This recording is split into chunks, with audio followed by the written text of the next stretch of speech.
around 80% of homeless people had smartphones, but they couldn't afford SIM cards. One story from Vincent Care delivered a very tiny project, and it was delivering free Wi-Fi at our drop-in centre, which is where people could come and have a meal, have a shower. The amount of joy and appreciation that group of people had to get Wi-Fi, because Wi-Fi gave them connection. Yeah. Connection to community, connection to friends and support, and ability to use their phones to find jobs and things like that. I think what we've found is the technology is one thing, but it's really the people and the process.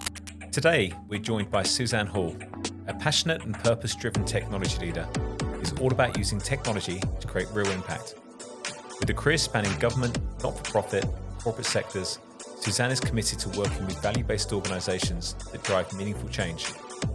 She's made her mark at top firms like Accenture, Achieve It, Vincent Care, the Department of Education and Training, Jewish Care, and most recently with Batcare.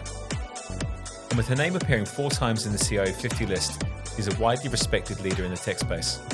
So when you work in a purpose-led organisation, they're not technology organisations. You're not there to put in the best technology. You're there to put in the best technology for the outcomes that you're trying to achieve. Join us as we explore Suzanne's value-led career journey, her approach to high performance in tech leadership, and the lessons she's learned along the way.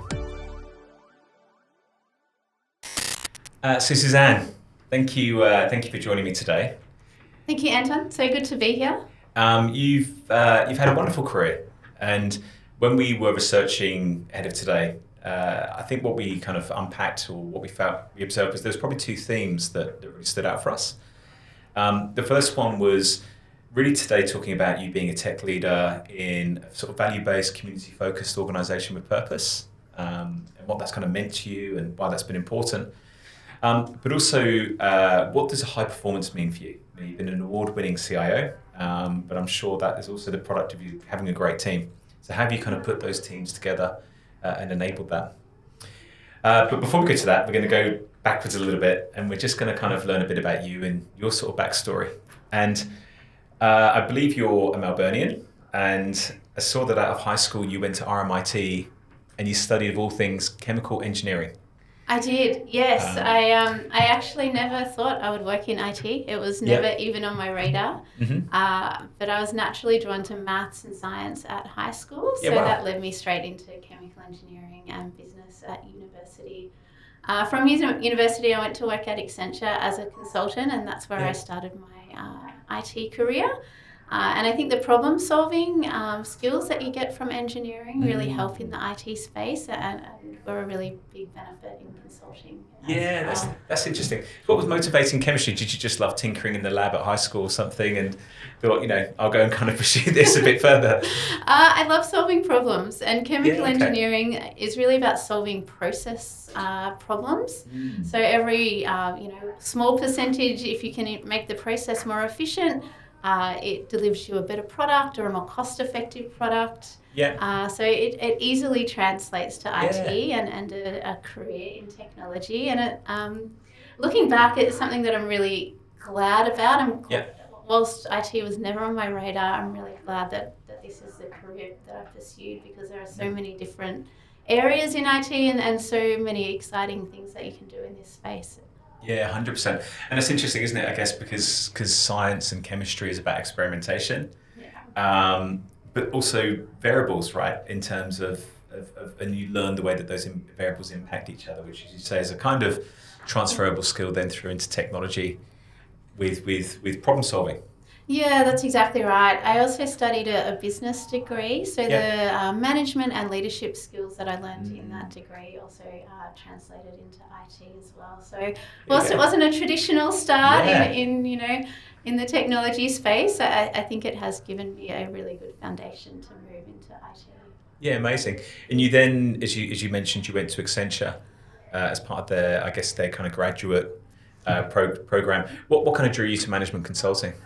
I think I was really excited about the ability to make changes. I love change, I love transformation and the ability to make a difference. So I think with consulting, what really helped me decide to go there was the fact that you could work for different clients. So it was always changing. You could go into one client, do some work, deliver some great outcomes, and then go into another client and run a different project. So there was lots of exciting things to happen in consulting. Yeah. The other thing that really drew me to Accenture that I really loved was the standardized processes, methodologies, and frameworks. So going in as a graduate, you get a lot of training. You get a lot of, ways of working are ingrained, and that those standardized processes and frameworks, I think it gives you a really good grounding in your career that you can take to any role around driving efficiencies through standardization. So, I was actually discussing this earlier this week on a previous episode with Sheena Peters. I don't know if you know Sheena. But a trend I've spotted over the course of this podcast series is the number of people that go straight into consulting from university in particularly. And for me, my kind of hypothesis, if you like, for use a scientific term, is that it's just it's a good gateway from university, from the structure, to go into the workplace, because it is so organised. You do get that exposure across a broad base of things, which kind of helps you think maybe more broadly about where your career can go from there. Yeah, it definitely gives you broad experiences. I think the other thing that it is really great at is building that collaborative and consultative mindset. So it teaches you how to work in a professional workplace in a really collaborative and networked manner. And those consultative skills, so trying to find out, I guess, the why of what you're doing, why are we doing this project? Why are we implementing this IT? What is the problem that we're trying to solve? And really working with people to come up with a better solution. So not just, enforcing technology on people, but working with people and bringing them on the journey. So those consultative and collaborative skills are ingrained in you when you work at Accenture. Yeah, absolutely. Look, the value proposition ultimately is that you can come in with an unpolluted view of the business and be able to see the big picture and maybe have to shine a light on those things to enable the business or the organisation to achieve its goals. I also think the benefit of those organisations, the consulting firms that is you're surrounded by some great role models. Lots of experience, lots of people that have been there, seen it, done it, to guide you at that stage in your career as well. That's exactly right. So lots of mentors at all different levels. So people that have been there a short term, people that have been there their whole careers, really senior people who have worked with senior people across some of Australia's biggest organisations. So you can learn a lot in a really short amount of time, which is, I think it's fantastic for anyone who goes through the graduate programs in consulting companies. And also you're onboarded with a cohort, a peer group. That is very true. So when you're leaving university, you're in your 20s. It's a time of life where you're very, very social, and starting with a group of 25 people, you're very much in your group. You do training together. Whilst you may go work on different clients, there is very much that team feel. So you definitely feel part of a community and part of something, I guess, bigger than just an individual working at an organisation. Does that group become quite competitive in terms of benchmarking where you kind of are in the pecking order? I haven't experienced it myself, so I'm just curious. I don't think it's competitive. I think, actually, consulting, I guess, is a bit naturally competitive. But I think within the group, it's more of a support framework. So you're going through, you're starting a professional job with a group of people who are also starting their first professional job straight out of university. So it's really around that support network and getting learnings, because people working on different clients or different projects, everybody's learning different things. So being able to get those learnings as well, I think, is really important. Yeah, amazing. Look, I think it's a great setup and a great way for someone that maybe isn't 100% sure what they want to do. But they want to embed themselves in a great organisation with a very strongly defined culture, structure, process, all those things. It's a good landing, I think. Look, it's not easy to get into those programs as well, by the way. It should be noted, as it is not like an easy option to go to do. But I think for anyone that's maybe not 100% sure, I think it's a great place to probably begin. I would agree with that, because it's not just that you're working on different clients and different projects. you're working in different roles as well. So you get to experience lots of different roles in the technology or consulting space, which helps you think about, well, where do I want to go in my career? Yeah. I really like doing this type of role. Where will that lead me, and how can I capitalize on that? You moved on after about 4 years. How did you know it was time to move on? I moved on, as you said, I'm a Melburnian. I absolutely love Melbourne. And as a Melburnian, I love sport. And there was an opportunity that came up. So the Melbourne Commonwealth Games came to town. And as someone who loves Melbourne and sport, it was something that I really wanted to get involved in. It was really, a crossing of my professional life and my personal interests. Yeah. So I did move to the Melbourne Commonwealth Games, which was a pretty exciting place to work. Time critical. So there could be no slippage on the Commonwealth Games, that they had to start on the day that they had to start. I looked after the timing, scoring and results. So the scoreboards, the results that you see on the screen, it looks pretty simple when you see it on TV, but there are a lot of business rules and IT systems that sit behind that. So that was a pretty good, exciting place to be because, as I said, I love sport, but being involved in the sport at games time, on the field at games time and making sure everything was working correctly, it was really exciting. And that led me to my next role, which was for the Asian Games, and they're the... So I'm going to pause you there with the Melbourne, actually. When I was reading that on your LinkedIn, it reminded me, I interviewed somebody, I'm going to say it was at least 10 years ago, maybe longer, in the UK. And they had worked for, I think I can say this, they worked for IBM. And I don't know if you recall, but back in 2010, it was the longest ever tennis match between John Isner and some other guy at Wimbledon. Do you remember this? I remember a very long tennis match. The scoring, I think it was 70-68, and they stopped. They introduced supersets after this to prevent it ever happening again. Anyway, the reason I bring this up is he'd worked on the project, which was the scoring system, and they'd only coded it to go to double digits. Because they never ever thought a tennis match could ever possibly get to 100 games. So he said, and the game basically got suspended and restarted the next day. So their whole team overnight was recoding this to get to triple digits in the event that the game went that far. So when I saw that in your resume, also your LinkedIn, it made me laugh because I thought you would probably better relate to that experience of the pressure or the intensity of, as you say, there's no, the project's going to be delivered tomorrow. Right, it has to be done. You've got a date. Everything's organised. There's probably millions of dollars that have been spent to make those things happen. That's exactly right. It is time critical. So I had an issue with the scoreboard. It was for one of the events that I was looking after. The scoreboard couldn't work. We had 2 days until the competition started. Nobody could get this scoreboard to work. We actually had to fly in a technician from Switzerland to get it to work. He got here just in time, fixed it in about 4 hours, and then was back on a plane to Switzerland. So when you're in that time-critical environment, you have to be pretty creative about how you solve problems because you can't slip. You have to go live on the date that this what is. So, does that kind of pressure bring out the best in you? I think so. It's pretty exciting, right? To be working in that high pressure environment where you're moving very, very fast. You can see change coming very, very fast, and you know that you have to deliver. And you know that the team has to deliver. So it's not about me personally delivering, it's about bringing that team together so that we can deliver as a team and get the best outcome. Because that's right. I think I read somebody had like 100 reports. Yeah, it was a big team of direct reports of volunteers, so bringing together volunteers as well. It's a different type of management and leadership when you're leading a combined permanent staff and volunteer workforce.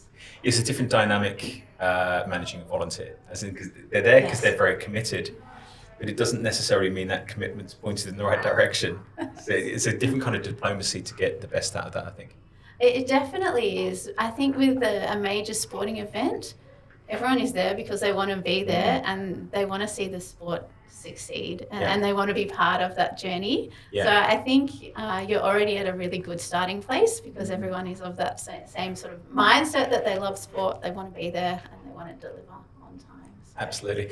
Did you enjoy the games, or were you quite just tense for the whole 2 weeks, or however long it kind of goes on? It was pretty enjoyable. There was a lot of hard work that had gone in beforehand, so it was quite enjoyable. There were a lot of contingency plans in place in case something went wrong. Yeah. It was a fantastic place to work. Yeah, amazing. I did work. I worked with a client that worked on the London 2012 games actually, and he said that he didn't watch any of it because he was so tense for the 2 weeks, waiting for the phone to ring for there to be a problem. He said he just couldn't enjoy it. But so you mentioned, you sort of touched on there. You then went on to the Doha, or the Asian Games, I think, which was in Doha. So did that see you go overseas? Yeah, so I went and lived in the Middle East, in Doha, in Qatar. The thing with these major sporting events, there are a lot of people that move from sporting to event to sporting event. It's sort of like a lifestyle choice. Yeah. I moved over to the Middle East. It was a really interesting place to live, especially as a female and a female leader. There were some really challenging times. It was a really good learning experience. One of the things that I really learned from is my team were made up of many different cultures. So in Doha, the workforce, they'd flown them in from literally 100 different countries around the world. So bringing together a team who all had different working styles, working cultures from different countries. I think that was a really good experience to work out, what's the best way to bring a team together that is so diverse and all work in slightly different ways. So that's interesting. This is one of my favourite topics, by the way. So I'm glad you brought this up, because there's an assumption that how we do things in Australia or how you do things in England or America or the Middle East is the same globally. That's really not the case culturally. Everyone's got a different lens of how they communicate or think about things or prioritize things. So how did you handle that? Definitely everyone has a different lens, and it's a different cultural lens, it's a different work ethic lens, and it's a different way of working. So it's around coming up with a common way of working and making sure everybody inputs into that common way of working. It's not a top-down, this is how you do things. It's a how do we as a team work together to get the best out of all our skills and strengths as a team. So there was a lot of work around that culture, ways of working to get the best out of the team. Interesting. So do you think that's kind of really formed your style as a leader? I think it definitely has, because the other thing that it really taught me was around changing my style depending on my stakeholders or the people that I'm working with. So, as a young IT professional, I had one style, which was out of the box. This is the style I use for everybody. That didn't work in the Middle East. So it was really around learning to change my style and make it really specific for different stakeholder groups and different staff that I was working with. Yeah, that's great. And I think that's invaluable experience to bring back to Australia, by the way. I think what surprised me the most, or one of the things that surprised me the most when I moved to Australia, was how diverse the country. Probably shouldn't have done. It's fundamentally a country built on migrants, but I don't think I'd really processed that until and it's great. It's one of the things I love about Australia is actually the diversity of culture. But I would imagine that has enabled you to then be successful and apply those lessons now here. Well, I think that's one of the great things about Melbourne, right? It's very multicultural. That's right. All my teams in Melbourne have been very multicultural, and that diversity of thought, that diversity of skills and experience, I think that's what helps build a high-performing team.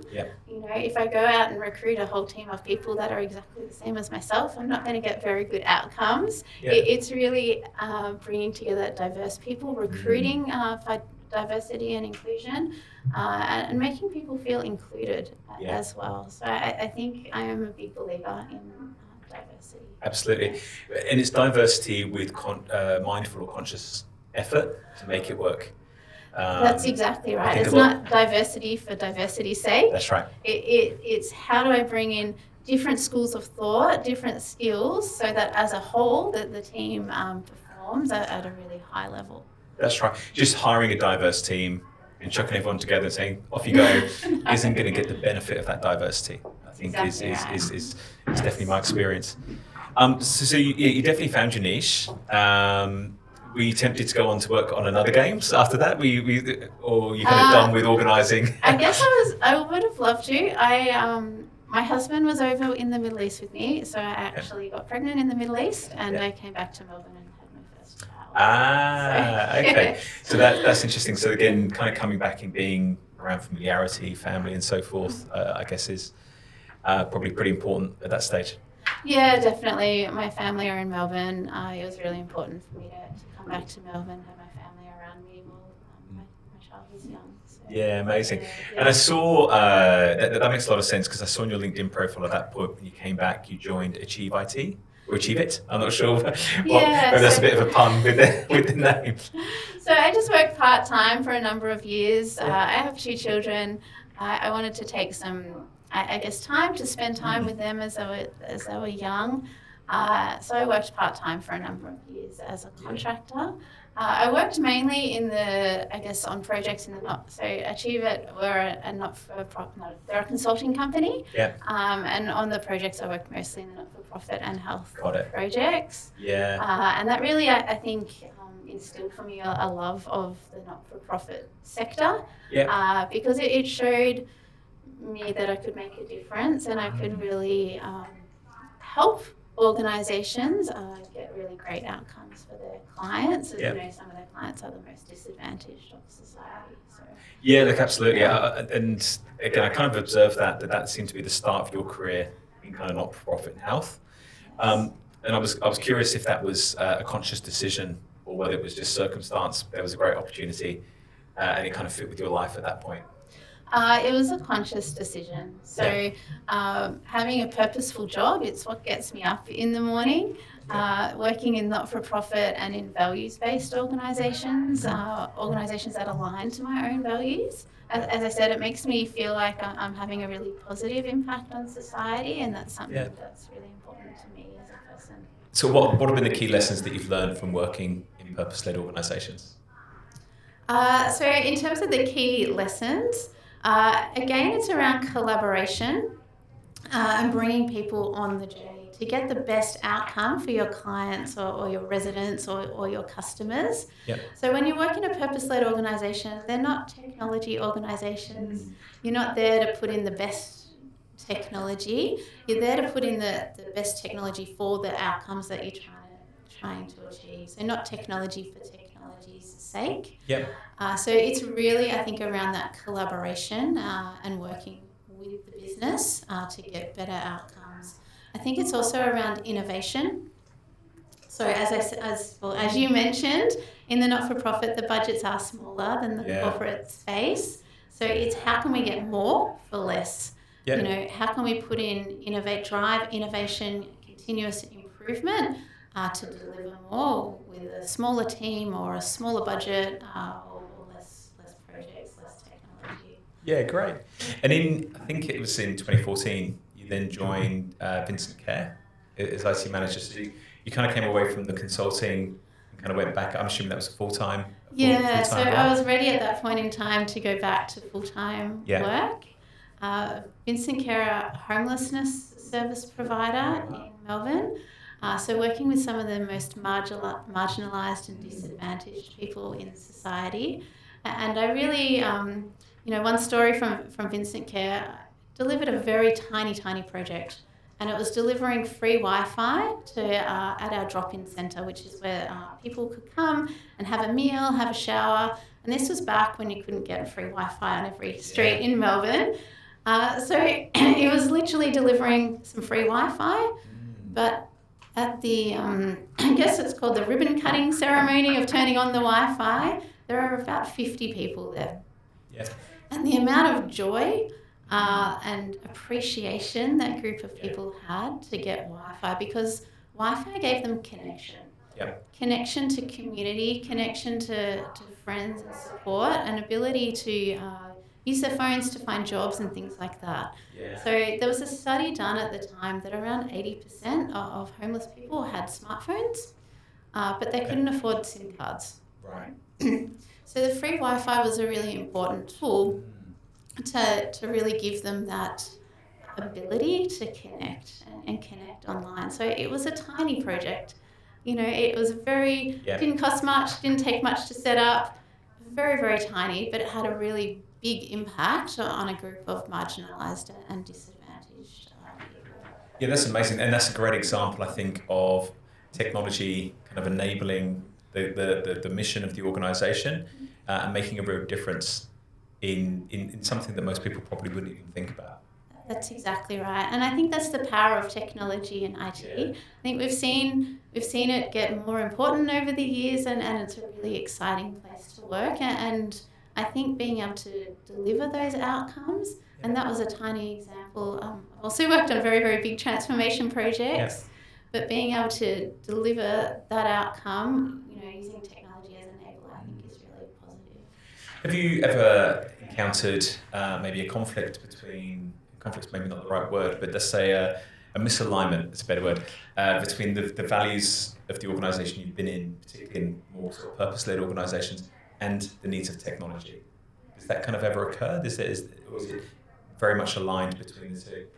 It's generally aligned. Yeah. So generally you'll find in the not-for-profit sector that the people who work in not-for-profit are there because they want to be in a purpose-driven organisation.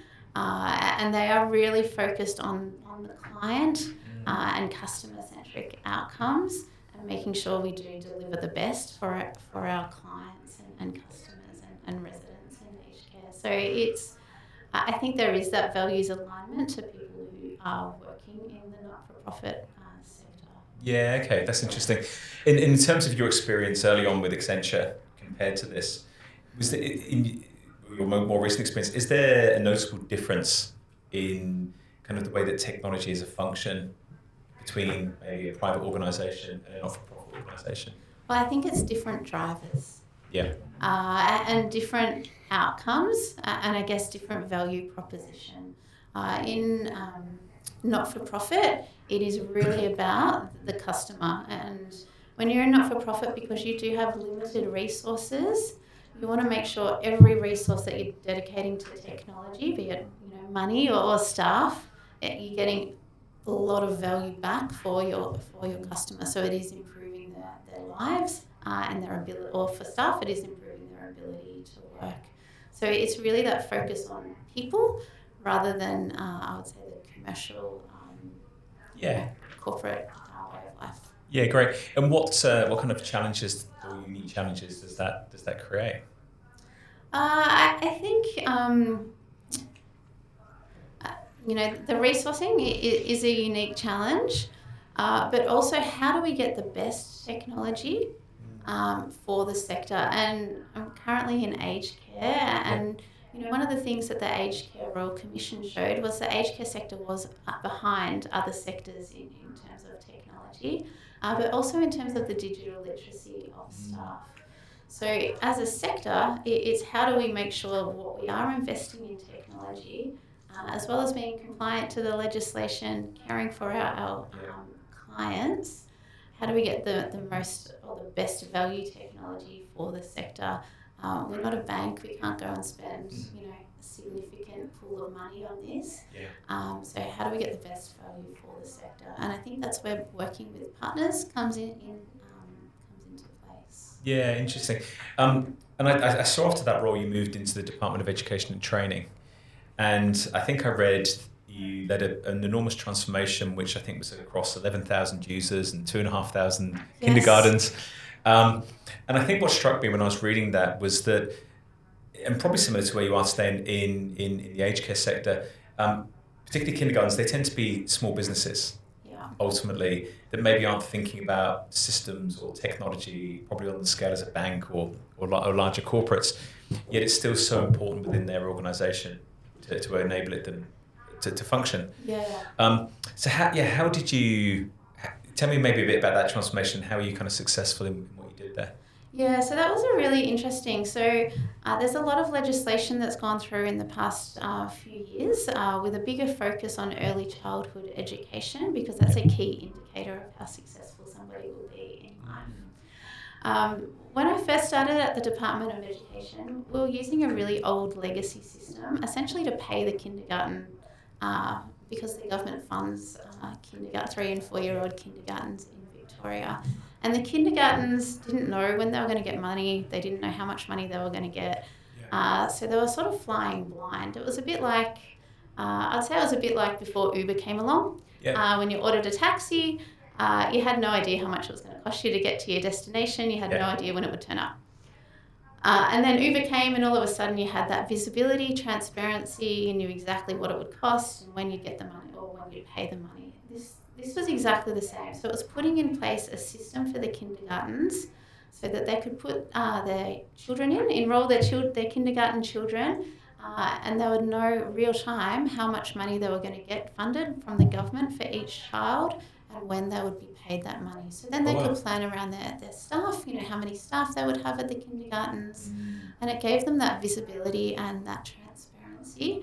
So it was a really important project, and again, it's around technology, enabling the staff to have that outcome, but also enabling the government legislation at the time.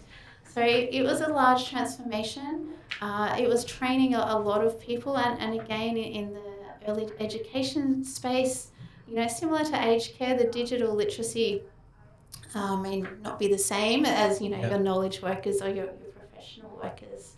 So it was rolling out training for that new system as well. And that's, you simplify that. That's a big challenge, right? Particularly across 2,500 kindergartens, and you just say the digital literacy or maybe the traditional models. I'm always interested in this stuff. My father-in-law actually used to run the Salvation Army store in kind of almost in a part semi-retirement role in Torquay. But probably the bit that kind of pushed him towards retirement in the end was when they started introducing, I think it was maybe Workday or one of these, and suddenly he had to do timesheets for the volunteers and all this kind of stuff. He can barely use a phone, right? And suddenly he's got this tech, and the reason he got into it in the first place, suddenly it kind of evaporated into this because of the technology. And I remember watching that at the time and thinking, God, I wonder how many people are drawn into working in organisations like the Salvation Army and other places to volunteer or to work because of the purpose, and then just get disengaged when the tech comes along. I think it's a really good point. I think digital literacy is lower in those sort of spaces. There have been studies on that, and it was shown in the Aged Care Royal Commission as well. In my current role, we're doing a lot of work at the Australasian Institute of Digital Health and some research work around benchmarking our digital literacy of our staff. And we're doing that with a research partner so that we get the real evidence base, so that we can benchmark it and then work out next steps or identify gaps where we can train staff. I think the other thing that's happened in the last number of years since COVID, we saw a really huge shift in uplift in digital literacy, with people having to work or working from home and working via Zoom or Teams or video conferencing apps. So that gave us that really big uplift. Also, what I'm seeing is when we roll out new technology, so when we're rolling out new apps for staff or new systems for staff, that also helps with that digital literacy uplift. Yeah, great. Okay, it's just something I always find quite interesting is that there's obviously huge gains to be made with the technology, and it's how you engage the actual fundamental users of the coalface. Well, I think you have to engage them, because if you don't have your change management right, or if you don't measure your change adoption and make sure that the change is being adopted by staff, your project will fail. So it's I would say a key component that you need to get set up and you need to have throughout your whole project or program or your rollout of your technology. Yeah, great. And subsequently you worked at Jewish Care. And more recently, you're now at Back Care. So I'm interested in, do you notice any difference being in a faith-based organisation? I love working in faith-based organisations. So Vincent Care was a Catholic organisation. Jewish Care was obviously Jewish, and I'm currently at a Baptist organisation. So I think... you must be well versed in theology or something. I have done some research before I join any organisation around the faith, because I think it is important to understand the faith, because then you understand the ways of working and things like that, especially in a Jewish organisation. But I think what it does, it helps that with the values alignment piece, and it helps you make sure that you're living those values every day at work, and your team are living those values as well. So I just think it helps embed the values in the organisation. I think you must have been reading my notes, because that was my next question, which is my kind of perspective is exactly that. There's no organisation that's got a clearer sense of identity and sense of values that must really run through the DNA of how decisions are made, how investments are made, how people are hired, how people are looked after, supported, etc. The entire culture of the business must really resonate with that faith. Yeah, it really does, and it impacts the ways of working and the culture, and as you said, everything that you do on a daily basis. Really, it really helps, I would say, embed that culture and those values. Yeah. And that values alignment piece. Yeah. So I think it's really important in the faith-based organisations. Yeah, amazing. Yeah, I love that. Healthcare's obviously become your niche more recently, aged care, healthcare. Yeah. I'm not sure if you classify the two together. What do you kind of see as the future in this space? I think the future is so exciting in the aged care, healthcare space. Yeah. There's a lot of innovation happening. There's a lot of things happening in the AI space that will impact healthcare and aged care. I think one of the things about aged care, we're an aging population. So we have more people who are aging, but we don't have the workforce that will support those aged people, the aging population. So it's how do we get smarter with technology to enable technology to help us support a bigger aging population when we have less staff. So technology has to play a role in absolutely. that. So there are some really, as I said, exciting innovations happening. Doing some work at the moment with pressure sensors, I guess, in beds for pressure injuries. So for people in aged care, if they're unwell, or for people in hospital as well, and they lie in one position for too long, they can get what's called pressure injuries. They need to be turned quite regularly. So using AI and sensors to work out what position to turn people in, or how often they need to be turned, or if they're turning themselves. So that's an enabling technology. Amazing. That we're looking at it, or we're piloting at the moment. And I think what we've found is the technology is one thing, but it's really the people and the process. Yeah.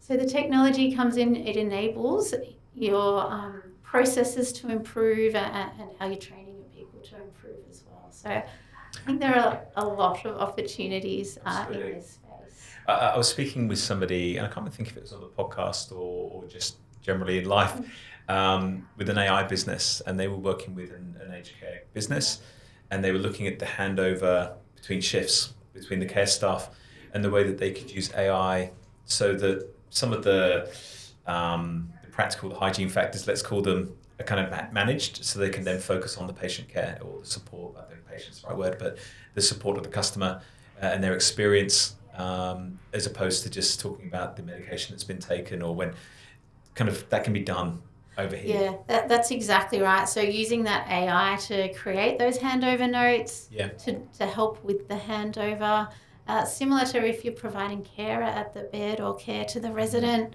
those sort of AI scribes to help with that note taking. Yeah. I think there are a lot of opportunities. We did trial a robot, a little mini robot, who looks like a small child, and that's more around loneliness and isolation. So for people who are in aged care who don't have people coming to visit them, we had this very fantastic robot that she sings, she blows bubbles, she talks in different languages. So there are lots of different ways to solve some of the challenges that we have in aged care. And actually, it's funny you said that, because I did read an article, again I forget where, but it was talking about chatbots in loneliness and in aged care, and being able to actually communicate, and how was your day, and this is the weather today, and have you thought about this, or this is what's going on today in the community that you can be part of, and kind of really using that power to engage with somebody, and particularly I guess it starts to learn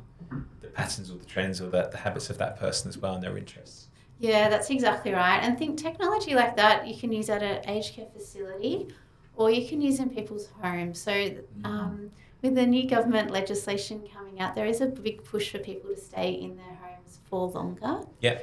So it's around what enabling technology can we put in people's homes. You know, it might be a chatbot, it might be sensors, it might be other things to help people stay in their homes for longer.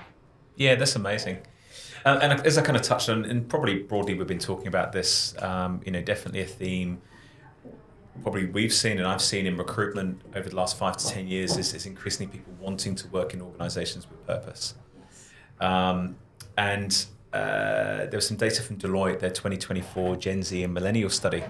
9 out of 10 young professionals have said that a sense of purpose at work is crucial to their job satisfaction and well-being. So I'm just interested in your career really serves as a model, I think, for the next generation. So how if you were kind of back coming out of university and you were a Gen Z and kind of thinking about this stuff, how would you kind of go about finding out more about these kind of opportunities to work in organisations with purpose? Yeah, I think a lot of not-for-profits actually have volunteer opportunities. So if you want to try out not-for-profit, if you're thinking about, is it for me, is it not for me, you can always go in as a volunteer. It might be short-term, might be long-term, part-time, full-time. You know, there are lots of different ways you can do it. Just to see, is the culture right for me? Is this something that I want to do every day? For me, I love it. When I get up out of bed every morning, I know that I'm doing something positive for society. So I think it's a really fantastic place to work. And I think there are lots of opportunities to get involved in different things. Yeah. So when you work in not-for-profit, you're not really boxed as, this is your box, this is exactly what you're doing every single day. Every day is different. Yeah. And there's an opportunity to get involved in all sorts of things that you never thought you would get involved in. So I think if you're looking for a really interesting career, if you want to make a positive, meaningful difference to the clients that you're serving, the not-for-profit space is a really great place to work. Yeah, amazing. Is there any kind of notes of caution, things that people should kind of go in with their eyes wide open that they may be surprised by? I don't think so. I think the environment in not-for-profit is very supportive. It's a people-centric environment. So it's very much people working together to get good outcomes. Yeah. So I don't think there's anything that you need to be cautious of. I think, some not-for-profits are a lot smaller than some of your really big corporates. So if you want to be in a really big corporate environment, then I'd say not-for-profit is not for you.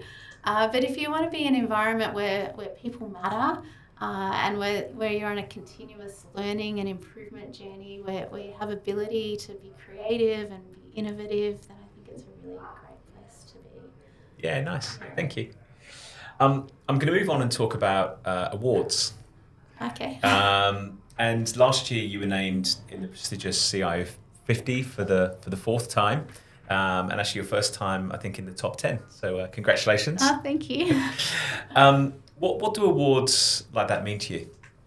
I think it's recognition. It's external recognition. So the team, each organisation that I've worked in, each team that I've led, we all work really hard and we all are really focused on outcomes and getting results and getting the best outcomes for our clients.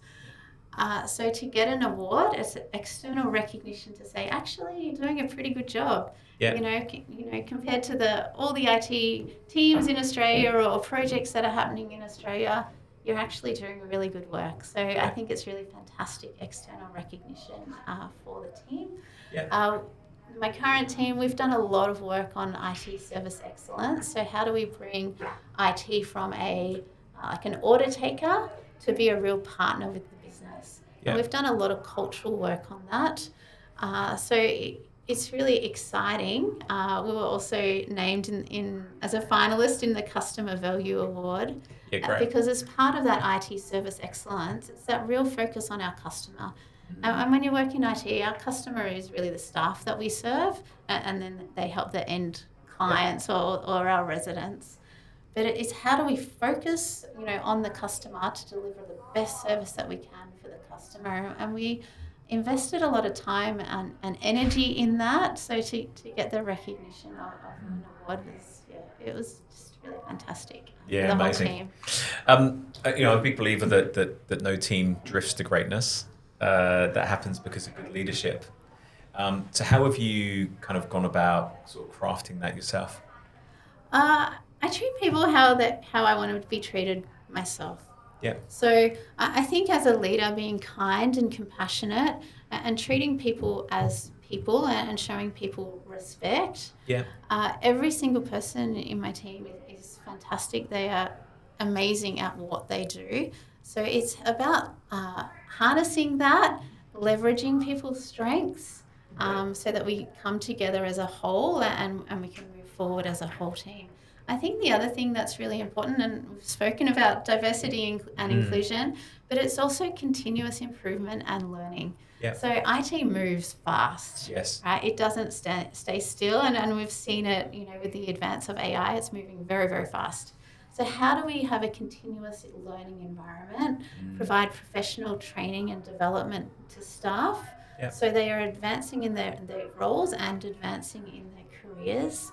So there's a big focus on that training and development and learning opportunities for the team. And they're both in technical skills and in soft skills, because IT is not just the technology. It is around, as I said, how do we get IT service excellence and work with our customers, work with our clients to get the best outcome. Yeah, great. Do you think as a woman leader in tech, it's also important to sort of be noticed and recognised with those awards to be a role model? I think so. I think you can't be what you can't see. And as a woman in tech, I feel like I've had a journey, maybe a harder journey than some of my counterparts. Especially coming through when I did, there were a lot less females in technology. So if I can be a positive role model to the younger IT female professionals coming through, then that's something that I'm really proud of. I think it's something that's really important. Yeah, that's great. I think it reminded me actually what you just said there of a quote from Sam McIntyre. I don't know if you know Sam. No. When she was on the podcast and she said, when you become visible, you become valued. And I think you can't be what you can't see. Yeah. It's very relatable. And it was exactly that. It was about being that role model and demonstrating the path that there is a woman in tech. There is a pathway where you can be successful and you can reach the peak of that career as well. That's right. It's being successful, but it's also backing yourself. So having the confidence to back yourself and put yourself out there. Today, Anton, being on a podcast is not my natural thing, but it's about stepping out of your comfort zone so that you can develop professionally and personally and really grow your career. And I think IT is something that because there are so many different pathways and so many different ways to go, it is a great career choice. I was discussing recently with Sheena Peters actually on the podcast about awards and things like the CIO awards. It was interesting. Her perspective was that, I want to present this correctly, but was that often the people that get those awards are the people that put themselves forward for those awards. And I'm not suggesting you've done that, but I'm interested in what your perspective is on other ways where you can kind of recognise achievement within technology. Yeah, I think recognition of achievement is something really important. It's something that I learned very early in my career. To don't just keep pushing and pushing and pushing, to stop and recognise the small wins. Stop along the way as you're climbing the mountain. It's really important. It's important from a team. So in my current team, we stop every month. We have a monthly meeting and we recognise achievements for the month. It's important because it shows people that everything that they're doing on a daily basis, it is making a difference. It is having a benefit, and it's a really important part of us delivering as a team. So I'm a big believer in recognition and acknowledgement, be it internal recognition or external recognition. Yeah, fantastic. Thank you. I didn't warn you about this actually, but we do I'm not sure how many of the show you watch, but we do a lightning round. Okay. So the lightning round is with the cards. Oh, okay. I should have given you the heads up on this. This is just a bit light-hearted fun, I promise. Okay. There's nothing too deep or serious within this. So I'm going to just spread these out for you. If you could pick 3 cards at random. Okay. No pressure? No pressure at all, I promise. And then what I'm going to ask you to do is just turn the card over, read the question, and tell us your answer. Okay. Oh, the first question is my favourite sport and why? Well, I feel that was almost contrived when it promised you. I'm not a magician. I didn't sort of make that card come up on top. Yeah. I love running, so I run about 4 or 5 times a week. I love the community feel. I run with friends. I do park run on a Saturday morning. So it's that real connection to community. It's that social activity, but it's also helping my fitness and well-being. Yeah, amazing. I love that it's just so easy. You can just get your runners, leave home, and you can be on a run. So it's an easy sport. Do you know Lisa Waitman? I know of her. I don't know her personally, but yeah. Yeah, okay. So she works in tech in Melbourne. Yeah. And her sister is also in one of the consulting firms. But I've always found that quite inspirational. We've got a lady working in tech in Melbourne and then representing Australia at the Olympics and Commonwealth Games and so forth in the marathon, which is pretty inspirational. Yeah. Okay, what do we got next? Okay, next question. Oh, what's next in your career bucket list? Yeah. Okay, so last year I actually studied my Australian Institute of Directors Company Directors course. So I am a graduate from that course. I am hoping to get a board position in the near future to really have a difference and I guess make a difference at that governance level. In a not-for-profit organisation. So that's great. That's what I'm hoping for. I see quite a few people that will complete that qualification. Do you think that is a kind of requirement, a gateway to make that step up into a board role? I'm not sure if it's a requirement, but it gives you a really good grounding and foundation in how to move from management to a board level governance. Yeah. And I guess what to look for at the different levels. So I think it is a fantastic course. It also helps in my day job as well, because it helps me work out, okay, what should I be reporting to the board or not reporting to the board. So I think it's a bit of a win-win. Course. It's also great for building a professional network. Yes. Meeting similar people on a similar journey at that moment in their career too. Yeah, that's exactly right. And I think the AICD do the networking events and things very well. So, Cool. What have we got last? Okay, last question. If you could change one thing about your industry, what would it be? This is a very good question.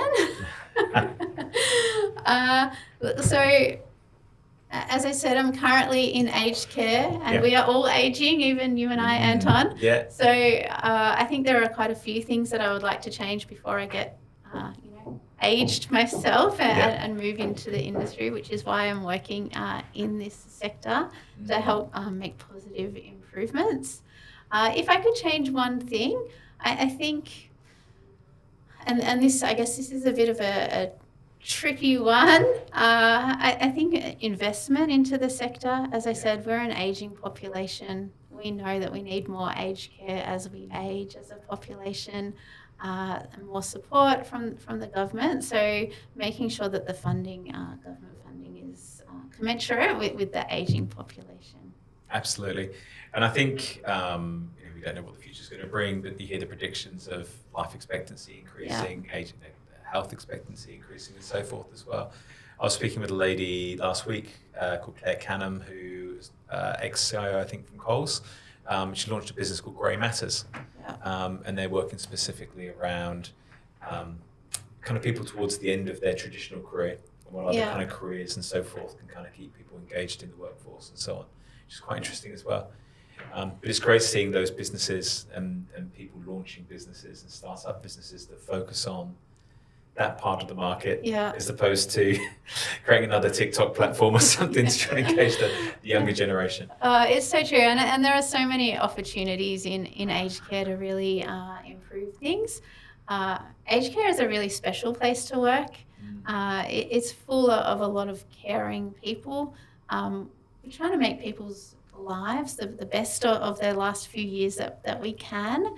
So it's how do we, what else can we do to do that? So, yeah. I don't know where this quote comes from, but many, many years ago, when I was first becoming a manager, actually, somebody said to me, a mentor said to me, society is judged by how it treats its elderly and its prisoners. Yeah. And how when someone resigns, how you treat them. That was where they're actually going with it, as in, just because someone's resigned, doesn't mean that they're dead to you, and you will be judged by your team on how you treat those people. But they caveat. But it was the first point which always sort of stuck with me. I thought that's a really interesting observation. Well, that's exactly right. And I don't know who said that quote, by the way, but and I don't know the context, but it is true. It is very true. People who are aged, they contributed to society for many, many years. They have family, they have friends. So it is really important that we do treat them well, treat everybody well, really, and really have that focus on how we can do that. Definitely. In the best way possible. Yeah, cool. I've got a couple more questions for you. Okay. Sort of similar lightning style. What are you most proud of in your career? I'm proud of transformation. As I said, it's really important to me to make a difference. And I've led some really big transformations that have had a direct positive impact on the clients that the organisations are serving. So that's what I'm really proud of, those transformation pieces. I'm also proud of, the way that they've been delivered in terms of a lot of collaboration, consultation, working together. It's a team effort every single time. So being able to bring a team on the journey, being able to bring a business on the journey and get real transformation that has real impacts to, our clients out there in society is something that, something that I'm really proud of, and something that, gets me out of bed and makes me really appreciative of being able to work in this industry. Yeah, great. Do you have any career regrets? I don't think so. I never expected my career to go this way. As I said, I never thought I would go into IT. It wasn't even a consideration. But I don't regret it. I'm so glad that I did. It's such an interesting journey. And there are so many different things you can get involved in, no matter what your interests, different sectors, different types of organisations. That's the one exciting thing about IT. Everybody needs IT. So no matter what you're into, there'll be an organisation that fits you if you're working in an IT role. So it's a great place to be. Is there anything you haven't done in your career that you regret not doing? I don't think so, Anton. As I said, I'm looking, to go into a board, to look on board positions, so I get that more governance perspective and can guide an organisation that way. But I'm really happy with my career, and I've really had interesting work, interesting projects that I really enjoy. So certainly my sense through our conversation is that you've had a very clear focus for what you wanted from your career, through all the phases, even from going overseas and taking that experience through to working part-time and taking that time to be a parent, and then kind of coming back in and then working in organisations with purpose. It feels like you've always had a degree of control or focus around where you're trying to go with things. I've tried to. As I said, it's really important for me to work in values-based organisations. So when I am looking for a new role, that is what I look for, that values alignment. Sometimes, when I first went to Jewish care, I was really desperate to get into that aged care sector. It was during COVID. We saw the news every night. We saw the bad stories about aged care. And I thought, wow, that's a sector I could really make a difference in. So I was desperate to get into aged care. So I have tried to take on roles that are aligned to the career direction that I want to go in. Look, I think it's great. I think that's part of a career. It's kind of knowing or having a rough idea of the direction. Maybe not the organisation or the role, but the kind of your sense of value or purpose around what you're trying to strive to achieve. I remember speaking a couple of years ago with a CIO, and she worked in one of the big banks. He was now working in a not-for-profit. And I remember she said to me, I kind of took a decision that I wanted to pursue a career, and I knew I'd have to make sacrifices at home with my family to pursue the career that I wanted. And I decided as a result, I wanted to work in an organization with purpose that was not just driving up earning per share. I wanted to make a difference in society, and that was helped me feel more comfortable with some of the sacrifice I'd have to make along the way. It's just interesting if that kind of resonated with you. That totally resonates. The other thing, I did resilience training once, and it was the best training that I ever did, because you're always in changing situations in your personal and professional life. And one of the parts of the resilience training was have a think about, when you pass away, whenever that might be, and what will somebody say about you at your funeral? What do you want them to say about you at your funeral? What impact do you want to have had on people's lives or on society or whatever it might be? And that really hit home for me. I thought, well, actually, I'd like them to say that I did make a positive difference to society, and I did, I was a values-driven leader. So, that's... It's interesting, isn't it? It's quite a confronting thing to think about when you word it like that. In a good way, by the way. Not all confrontation is bad. Yeah. I was actually at a funeral recently and listening to all the eulogies and about the guy that recently passed away. And I just thought, wow, it's incredible. There was hundreds of people in the room, and I thought, wow, what an impact this person's had on so many lives. And it was so it was inspiring. Yeah. But I do remember walking out thinking, God, I feel a little bit underachieved now. I feel like there's way more things I need to probably rethink in my life. Well, it helps you get perspective, right? And it helps you put it in a way that it helps you work out your goals. Yeah. What are your career goals? What are your life goals? What are your personal goals? And what do I need to do to get there? Yes. So I think it just helps. Yeah, it helps with your planning. Definitely, yeah. And sorry, when I say underachieved, I didn't mean necessarily in a career sense, but just in life achievement or life mission. We're shaped by the feedback that we receive as we kind of go through life and our career. Yeah. What would you say has been the most significant feedback that you've received? I love receiving feedback. I love people feeling comfortable enough that they can come and give me feedback. Yeah. I love getting 360-degree surveys to see what people do think of me. My feedback is generally around I'm very calm and even-tempered and treat people with respect. And that's something that I really actually strive to do. So when I get that feedback, it helps me realize that actually I am doing what I'm trying to do. In terms of giving feedback, I think that is just as important. Yeah. So giving positive feedback and giving opportunities for improvement. Nobody's perfect.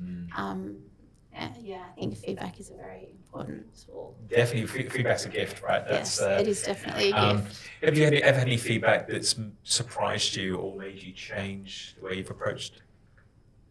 I think feedback, I don't know if it's changed the way that I've approached. It's more around how do I learn from that feedback and how do I incorporate it in my everyday. So I had some feedback last year around giving feedback and my way of giving feedback.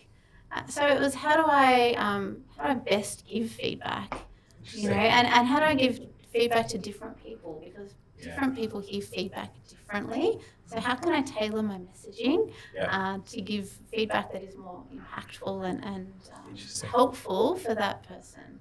It's definitely a skill to be able to give feedback in the right way.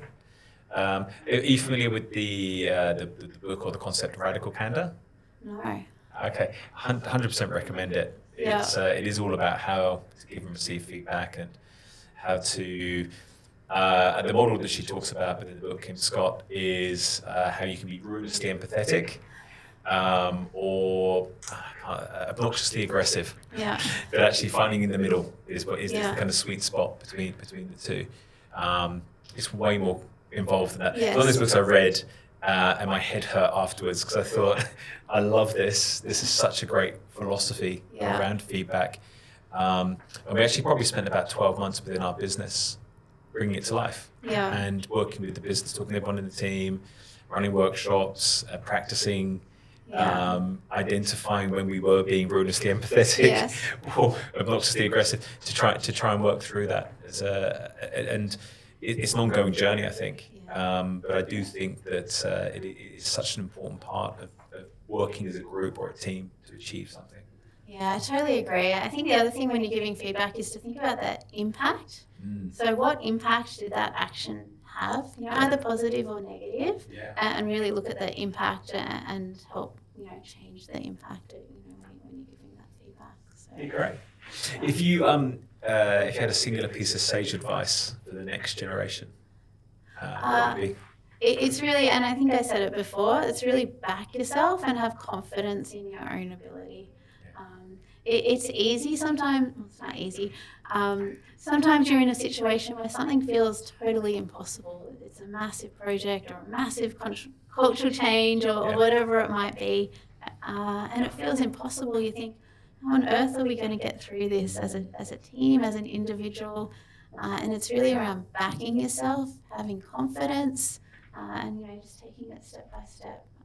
You will achieve that, and you will get personal and professional growth at the same time. So. Yeah, great. In terms of your own learning, do you read? Do you listen to podcasts? I think continuous learning and education is really important. As I said, I did the AICD course last year.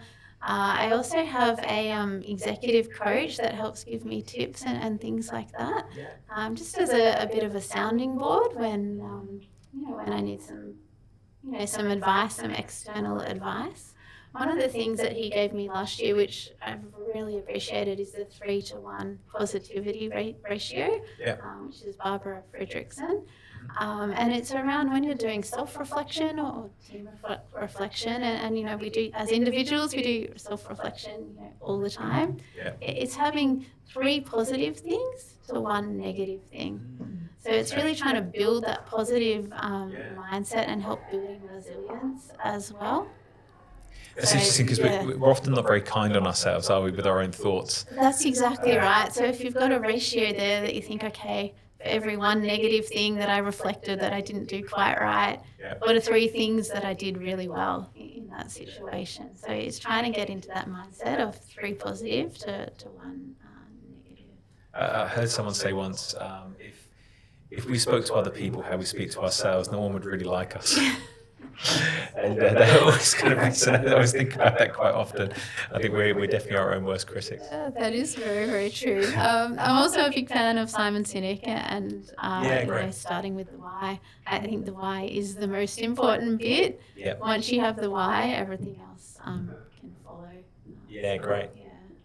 Apart from Simon Sinek, have you got any book recommendations, or is there anything you've kind of read that's been impactful on you? I like Brené Brown as well, and The Power of Vulnerability. I think being an authentic leader and being a genuine leader, you do need to show some vulnerability and keep it real. So she's somebody who I read as well. Yeah, that's great. And I think, again, I've talked about this on multiple occasions across the podcast, but the notion of leadership has definitely changed. I'm going to guess we're a similar age, and through our career, it's changed a lot. The role of leaders now can be more authentic and vulnerable. Not this kind of authoritarian figure that's kind of dictating from the top. I think that's a good thing. I totally agree. I think that people-centric leadership, where you're focused on the person and getting the best out of people and really building those trusted relationships, I think is so important. And I think you get much better outcomes that way. Yeah, definitely. Awesome. Look, thank you so much for your time. It's been amazing just to learn about your story and your journey and kind of how you've got through to where you are today. And I think you're probably the first guest that we've had that's really lent into a career in organisations with purpose. So it's been really interesting to learn more about that today as well. Thank you. Thank you so much, Anton. Cheers. Thank you. Thank you for listening to Tales from Tech Titans, and be sure to follow us wherever you get your podcast. If you'd like to get more insights about tech careers, then check out the Ember, that's EMMBR LinkedIn page for the latest updates, articles, and engaging discussions.